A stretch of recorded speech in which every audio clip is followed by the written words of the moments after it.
Hello everyone, Sylvan Bell coming to you live from Wahoo. It is September 9th, 2014. I'm at Sharks Cove, first thing in the morning.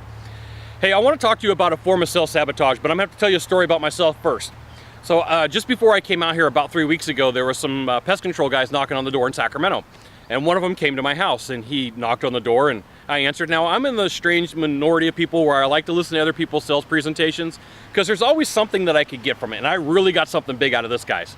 So he knocks on the door, I open the door, and he goes through and he tells me the story and he tells me everything that they're gonna do. And then he tells me that the Davises up the street, a couple of houses, had just signed up for service and they were gonna be in the neighborhood. Now, here's where the whole story starts to break down. There aren't any Davises on my street. I know pretty much everybody on the street, there aren't any Davises. So the first thing is he lied to me. The second thing is my father owns a pest control company in Sacramento. It's pretty good size. And when I got out of high school, I did that, I think, for 8 years. And so the big mistake for him was when he said, hey, look, you got a bunch of spider webs and we can take care of that, that doesn't matter to me, you know? And so for you in your sales process, there's plenty of things that you talk to the person about that you meet with that it doesn't matter to them. It's not important. It's more important to the salesperson than it is to the buyer. And it creates a challenge. Now, what happened was the sales sabotage really started to lay in thick is when this guy started getting a little bit of an attitude. Now, I said, hey, you know what? I'm sorry. I'm not really interested. My dad owns a pest control company. He says, which one? And I told him, and he goes, oh, well, they must not be very good if you have this many cobwebs, okay? Third mistake, the guy's talking trash on my dad. So, you know, first off, he lied. Second thing is, in the process, he made the mistake of thinking that what he was important to him was gonna be important to me. And the third thing is he talked trash on my dad. So I said, hey, you know what? I think it's time for you to leave. And at this point, he becomes thinking that he's gonna become a sales hero. And he starts creating all these words that aren't very nice. And he starts challenging me. Now, I'm a pretty good sized dude, and I'm standing in my doorway. I'm 2'6", 260 pounds. I'm 6'2", 260 pounds. And this guy's a little small guy, not that he couldn't scrap if he wanted to, but he's sitting there and he's trying to provoke me and trying to get me into a fight so that he can have a war story when he goes back and talks to his salespeople.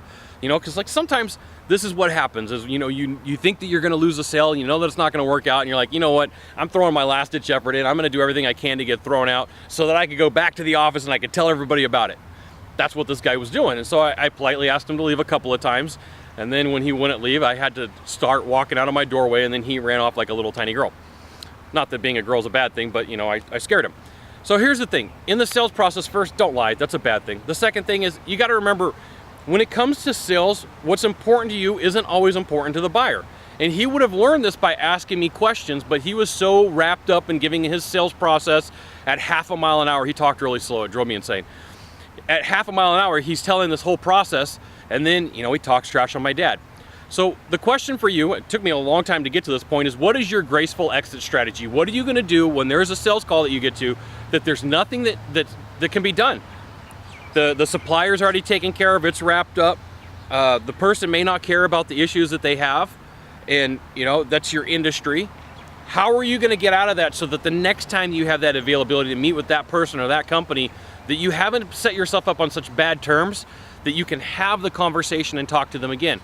What is your graceful exit strategy? Now, this pest control dude that came to my house in Sacramento, he's out for the rest of his life. If I ever saw this guy, he ever came in for a job interview, if this guy ever wanted training from me, guess what? I wouldn't give it to him.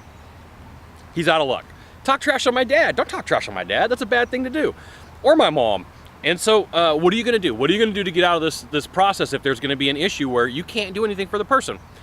Just take a moment, write it down. Now, I'm not a huge fan of scripts. I'm more of a fan of bullet points and then just going a couple of times and role-playing in front of a camera to get things down and make it really easy. Not word by word, because that makes it weird. When you got bullets that you can work from, you can move them around and they're modular, and it's not some rigid, I'm gonna say the same exact thing every exact time and it's not gonna feel real, because scripts don't feel real, by the way.